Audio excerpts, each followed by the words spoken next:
They stripped her bare in front of everyone. The room was packed with noise, rough laughter, clinking glasses, and the cruel energy of men who thought they owned the world. The air smelled of sweat and smoke, of power displayed with reckless pride. And in the center of that chaos stood a young woman, her clothes torn from her body, trembling, bare before a crowd of strangers who had been ordered to watch. Her name was Clara Jennings. She wasn't a soldier, she wasn't a spy, she was just a schoolteacher from a small town in Maine, who had come overseas as a volunteer with a humanitarian group, delivering food, water, and books to children trapped in conflict. But now, somehow, she was caught in the middle of a nightmare. The men jeered, pointing at her as though she were nothing more than a spectacle, something to be mocked. But Clara held her chin high, her lips trembling but her eyes refusing to break. She whispered to herself, "Don't let them see you fall. Don't let them win." A voice cut through the room. A voice that silenced laughter, that froze the cruel hands reaching toward her. Enough. The command came from the leader of the Navy SEAL unit stationed there, Commander Ethan Cole, a man whose presence could dominate a battlefield without a single shot fired. Broad-shouldered, with eyes like steel, he was the kind of man even the hardest soldiers obeyed without question. He had stepped forward, ready to bark another order, when his gaze fell on Clara. Not just Clara, her back, her spine. Right there, etched in delicate black ink, was a tattoo. A symbol only a handful of people in the world would recognize. Ethan froze. His breath hitched in his throat. It was a pair of wings. But not just any wings. The same wings his late sister had drawn by hand, over and over, in her journals when they were kids. The same wings she had told him she wanted to tattoo on her back one day, when she was old enough.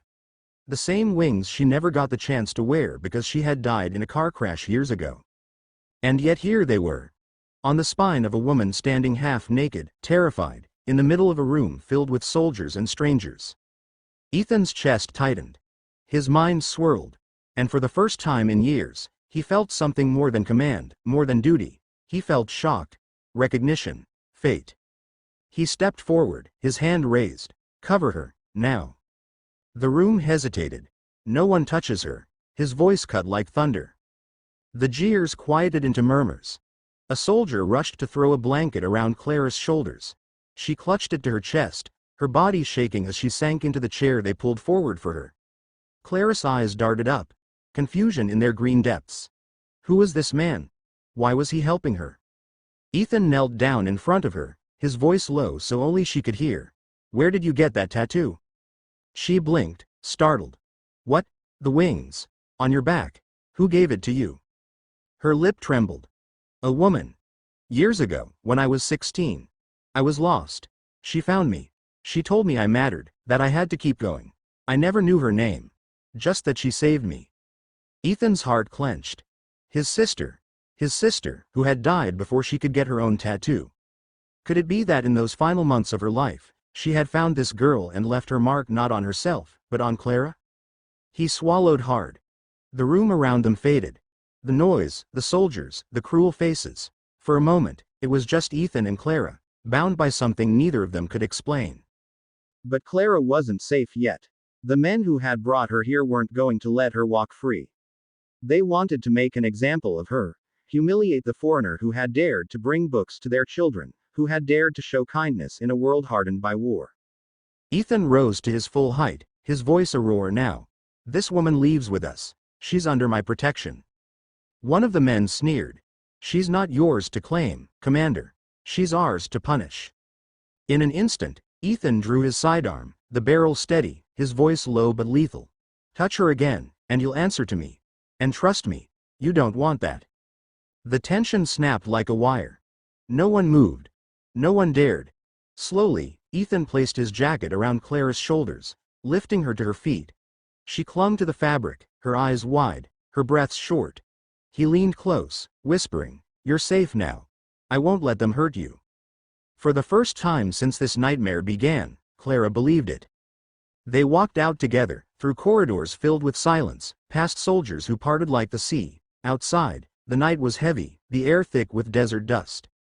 Clara shivered beneath his jacket, her body weak, but her spirit still somehow intact.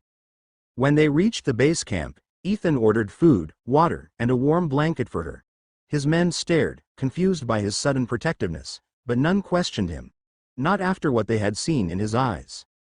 Clara sat near the fire, sipping water with trembling hands. Ethan crouched beside her again, searching her face. "Tell me," he asked quietly, "about the woman who gave you that tattoo." Clara's eyes softened. "I was 16. My mom was gone, my dad didn't care. I thought about ending it. One night, I walked out to the edge of the bridge in Portland, and she was there. A girl with a laugh like sunlight. She sat with me for hours. Told me about wings. That they meant freedom, that I could fly away from the pain someday. She took me to a small tattoo shop the next day. Paid for it herself. Said, 'Now you'll always remember. You can rise again.' Then she disappeared. I never saw her again." Ethan's throat tightened. That was her. His sister, Lila. He couldn't bring himself to say it yet. Not now, not when Clara was still shaking from what she'd endured. But the knowledge burned inside him, an invisible thread connecting them across time, across loss, across fate. For hours, Ethan stayed by her side. He made sure she ate, that she rested, that no one disturbed her. His men exchanged looks. They had never seen their commander so gentle, so protective. But Ethan didn't care. Because for the first time in years, the world felt like more than war and orders and missions. For the first time, he remembered what his sister had stood for: kindness, hope, and the belief that even broken wings could heal. And now, here was Clara. Living proof that Lila's kindness hadn't been lost. That even one small act, years ago, could ripple forward and save a life today. Morning came. The sun rose over the desert, painting the sky in shades of fire. Clara stood at the edge of the camp, wrapped in Ethan's jacket, watching the light spread. Ethan joined her quietly. "Do you want to go home?" he asked. Her lips trembled. "I don't know if I have one anymore." He looked at her, really looked at her, and then nodded. "Then stay, at least until you're ready." Clara turned to him, eyes glistening. "Why are you doing this for me?" Ethan hesitated. He wanted to tell her the truth. That the sister she had once met on a bridge was his sister, too. That fate had brought them together. That in saving Clara, he was saving a piece of her memory. But instead, he simply said, "Because someone once saved you when you were lost. And now it's my turn." Clara swallowed hard, her breath catching as tears slipped down her cheeks. But she didn't hide them. Not anymore. Because for the first time in a long time, she didn't feel alone. And standing there, under the rising sun, wrapped in warmth and safety she thought she'd never feel again, Clara knew this was the beginning of something new. Something stronger than fear. Something that would carry her forward, just like wings.